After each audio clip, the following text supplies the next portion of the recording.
This is Talk of the Town, a weekly program featuring community events happening in and around Northeast Michigan, with your host, Nancy Smitham, and get the latest from Alpena Community College with Dr. Don McMaster. And now, today's Talk of the Town. Good morning and welcome to Talk of the Town. I'm Nancy Smitham. My first guest today is Jessica Hellenberg, and she is from Michigan Works, and she is a business service professional. Good morning, Jessica. Good morning, Nancy. Thank you for having me. Thank you so much for being here. The career fair is coming up, and it's a very important event in our community. I know that it's April 17th. It's at Alpena Community College, and it's from 3 to 5. Yes, ma'am. You are very correct. I got everything right this time. Very good. So, Jessica, tell me about the importance of a career fair in a community. So the importance of the job fair in this community is that it brings all of the employers, or most of the employers, in our community into one spot. So it makes it a lot easier for the job seeker to go to one location and have multiple opportunities laid out in front of them to be able to explore. And when you and I have been out and about talking to employers, you know, several of them have said, we got our best employee at the job fair. We found our best employee at the job fair. So we want to let people know that, yes, indeed, these are people that are hiring. And a lot of times we hear, you know, I'm not hiring right now, but I'm always looking for a great worker. So maybe you're that great worker. Get in there, talk to an employer, and get your resume put in. That's very correct. If you are a job seeker and you are looking to come to the job fair, dress appropriately and bring multiple copies of your resume, because we have, as of right now, 56 employers signed up for the job fair. Amazing. So I'm sure if you are someone who is looking for a job, you are bound to find something that interests you. You are. And so is there any help out there for someone who needs help putting together a resume? Definitely. They are more than welcome to stop into the Michigan Works office. We have talent specialists who are trained to provide assistance in helping job seekers drum up their resume, make it look better, add their experience, and make it look professional. You know, one thing we want to let everyone know, if you are a job seeker and you're coming to the job fair, you need to dress appropriately. You need to be in the frame of mind that I'm out here looking for work. I'm going to put my best foot forward. You know, don't come in your pajama bottoms. You know, don't come with your kids or holding hands with your boyfriend. Come in as a professional looking for employment. That's correct. And if you are unsure what you should do as a job seeker, we do have a job fair prep class. Oh, great. On the 11th of this month, so you can give us a call and we'll sign you up for it. Okay, so come into the job prep class, find out what to say, what to do, because sometimes, you know, a displaced homemaker, someone who's just decided they want to go back to work for the first time, a young person looking for their first job, you know, you don't know all the rules and regulations and exactly what to do, and you only get one chance to make a first impression. That's right, that's right. So we'll set you on the right path and get you moving in the right direction. So you have 56 employers, so we come to the job fair at Alpena Community College on the 17th from 3 to 5. We walk in the door, then what happens? Then we have everybody sign in, okay, and you'll be handed, or you can see a map of all the employers. They'll all be in alphabetical order, so it makes it very easy to find the employer you are looking for, if you're looking for someone in particular. And it's a very casual feeling. You can go and speak with employers, give them your resume. They might do on-the-spot interviews, so be prepared for anything. And you know, if you're going to be filling out an application, if you don't have the world's neatest handwriting, maybe bring someone with you to help fill out that application while you sit next to them, because a lot of times they do want an application filled out and returned right then and there, or, you know, very soon. Yes, that's true. Be prepared to fill out applications even if you have copies of your resumes. I know multiple businesses prefer to not only have a copy of your resume, but also have an application filled out with all of your information.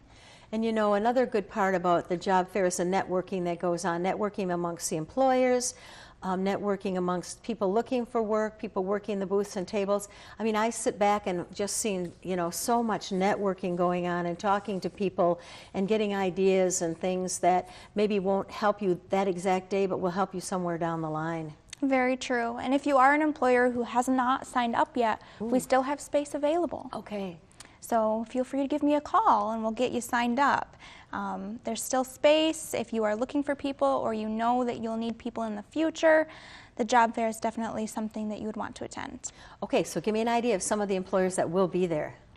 Off the top of my head, I know we have Osanique Industries, GLP and Associates, Culver's, Peebles, Let's see. Walmart? Yep, Walmart and Meijer will both be there. Very good. We have, like I said, 56 employers, and I still have a couple more calls to make, so I know we'll be well over 60 by the time the job fair gets here.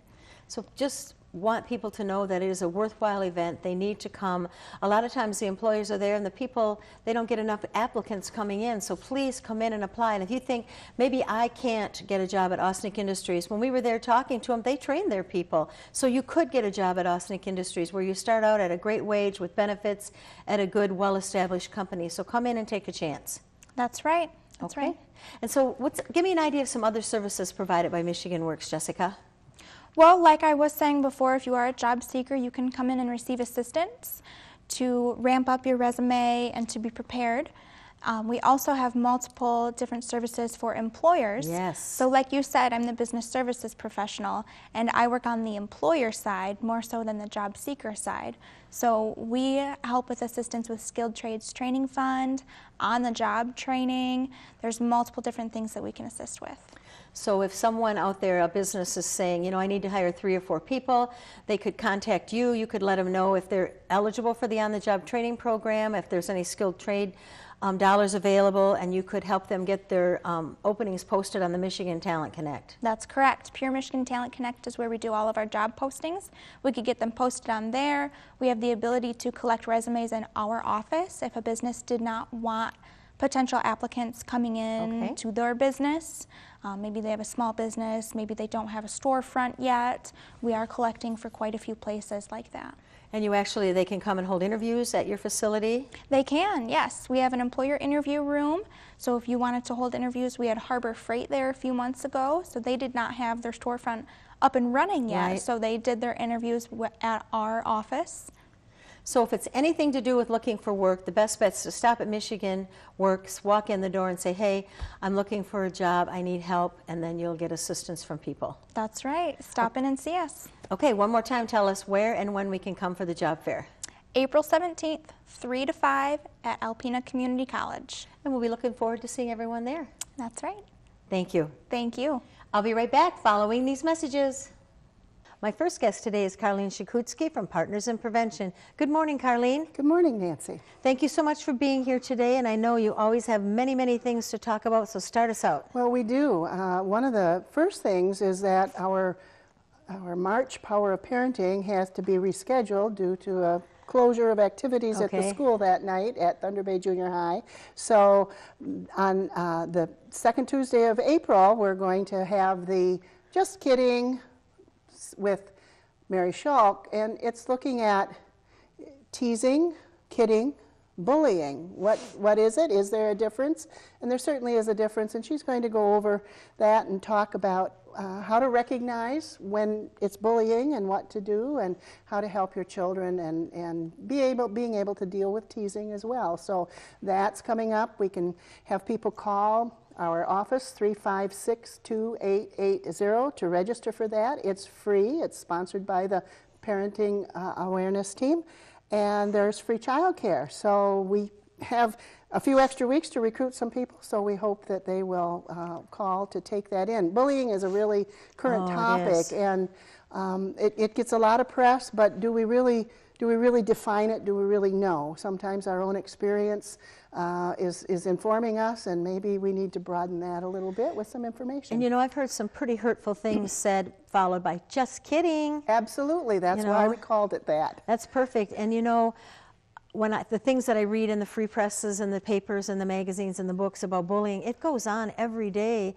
in the schools and in the workplace, but people just aren't recognizing it, or it's getting past some people. I don't know what the problem is, but it's really frightening. And really the definition, and people can come to the workshop to learn about that, comes to motivation of the perpetrator. Okay. You know, what is their motivation? So then following that, on the third Tuesday of April, there will be a gut behavior. Okay. Kind of looking at what's normal or typical for a child? What do you do when that typical child behavior involves a little bit of rebellion and challenge to parents? And we've got a husband and wife local expert team, Lori Clark, who's an early childhood educator, and her husband Brian Clark, who's a counselor and is now working as a school success worker with NEMSCA. And they're going to team up, and so really they'll be able to cover from birth to teenage years. So that one will be coming up, and again, free childcare and registration by calling our office. So those are a couple of parenting things that we have going on. And you know, the normal behavior thing, because I hear parents talk and I see things and I think, whoa, that's not normal behavior. And the parents think it is because that's all they know from their child. So that's wonderful. I'm glad those resources are out there. Yeah, we like to use the word typical instead of normal. I had a trainer tell me one time that, or a psychiatrist who works with trauma in the state, say, normal is a setting on the washing machine. Very good. And it kind of went over my head, and I thought about it. Oh, okay. We talk about things that are typical. Okay. Because normal has a lot of baggage attached to it sometimes. Yes, it so does. typical behavior is what we're looking at. So what else? Well, another thing that we're active in right now, and I'd like to make an offer to people if they would like to know more about adverse childhood experiences, the biological impact of those, and behavioral impact, and how to build resilience in ourselves as adults who may have had some experiences before the age of 18 that have kind of shaped and molded our reactions and our temperament, and as well as for parents who are raising children. We can come and do presentations of an hour to 2 hours if organizations are looking for training. Okay. This is part of the Michigan ACE initiative. And I took part in a master trainer course class. They are training cohorts in the regions of the state. So you'll be hearing more about that as time goes on, because we've just been informed we've gotten some financial resources through a grant to be able to do more. But we want to spread that information, just blanket the community with the information, because there's a lot you can do. And this is one situation where instead of saying, there are problems, but there's nothing you can do. There's a lot we can do. And the research is now coming out, getting into practice that is really scientifically based, and there's a lot we can do to improve life for the next generation of kids. So that's what I'm looking forward to in terms of prevention. And then in May is Mental Health Awareness Month, and we're partnering with Northeast Michigan Community Mental Health. We'll be doing some suicide prevention courses, Safe Talk. We'll be doing some mental health first aid, youth mental health first aid for those who work with children, and adult mental health first aid for everyone, because at least half of the people over a lifetime will experience some type of mental illness or behavioral challenge, and there's a lot we can do there too. You know, the most recent shooting, and the cry goes up, mental health, mental health, mental health. There's a lot we as individual people, as family members and organizations, employers and employees can do with those we come in contact with, to know the signs of somebody experiencing a challenge, to know a plan for helping them get to help, for that first aid, like Red Cross first aid. You come on a scene of somebody that's just fallen off a bicycle. Well, you don't diagnose them, you don't try to treat them, but you do know some basic things that have to be done to keep them safe until help arrives. That's the same thing that mental health first aid does. So we'll be having some scheduling several of those, and probably having a community discussion around mental health as well. You know, I think everyone at one point in their life, as you said, suffers from anxiety or depression or something, and just to have someone out in the community that maybe can recognize that can change a whole bunch of stuff in that person's lives, and possibly a bunch of other people's lives also. Absolutely, absolutely. And Northeast Michigan Community Mental Health are experts at recognizing those signs and getting people the help they need. And they partner with us because we are actually their community outreach, because we're well suited to do training. Their people are treatment folks, they're clinicians. They need to stay and work with their caseloads, and so they contract with us, and it works out really well. And so now if someone wants more information on any of these programs Yes. or to pre-register, what's the best way to get in touch with you? Just call our office. Our regular number is 989-356-2880, and our toll-free is 1-800-354-2880. Thank you so much for being here, Thank you. and thank you and your team for all the wonderful things you do in our You're community. welcome. Greetings, everyone, and welcome to Talk of the Town. I'm Dr. Don McMaster. I'm president of Alpena Community College, and we're taping on Wednesday. The weather is terrible, and so the folks here at the TV station are accommodating a plan B that I would like to share with you today. In support of the first robotics competition this weekend at Alpena Public Schools, a very commendable event. We'd like to share a little bit about what ACC does in the area of applied robotics, in this case drones. We have a statewide niche in that area, and we're evolving it.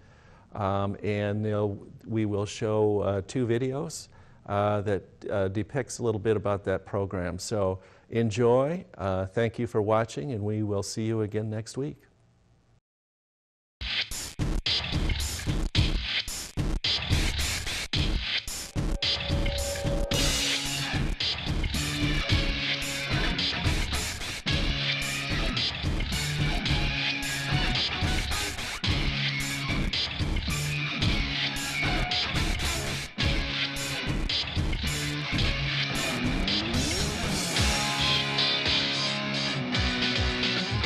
I'd like to explain what the drone UAV seminar course is about. It's a primer, it's an introductory course, and it's intended on covering several topics, both academically and offering some hands-on skill building of flying small drones and UAVs. The question comes up, how would the class benefit the students who take the seminar?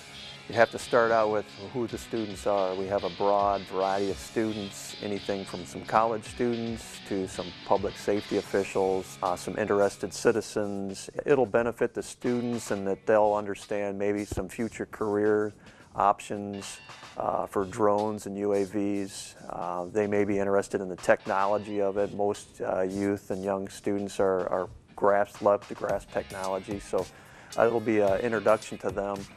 From a public safety official, in the near future, drones are going to be a part of their life, if it's not already a part of life for them, and how they do their jobs. There'll be a lot of opportunities for them to learn where drones fit into their world in the workplace. They'll have a grasp and understanding of where it's going in the future for them. We're going to be getting into the drone law, both federal and state regulations and civil regs. An engineer is an engineer, electrical engineer. Well, you've just chosen to go into the drone industry, the drone field, as an engineer. There'll be additional training, but you're just going to have an expertise in that, is what we're looking at. If you're looking at involved like fire science, they're going to have some drones, or any kind of public safety. They're going to have drones they're utilizing, and that might be your specialty that you're still going to be a fireman, you're still going to be a law enforcement agent, whether it be federal, state, or county. But now your collateral duty is going to be, we need to bring the drone out for this one. So you'll have that awareness, you're that much more marketable. The goal of an electrical utility is to provide cost-effective and reliable service to its customers. And in the near future, UAVs could really enhance how utilities achieve those goals. For example, UAVs could be used to enhance preventative maintenance inspections of substations, power lines, and be used to track vegetation management programs. Also, during storm restoration, UAVs could be used to survey damaged areas and help prioritize and keep workers out of harm's way.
This has been Talk of the Town with your host, Nancy Smitham and Dr. Don McMaster.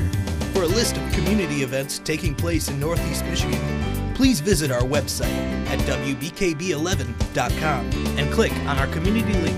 This has been a Thunder Bay Broadcasting Corporation production.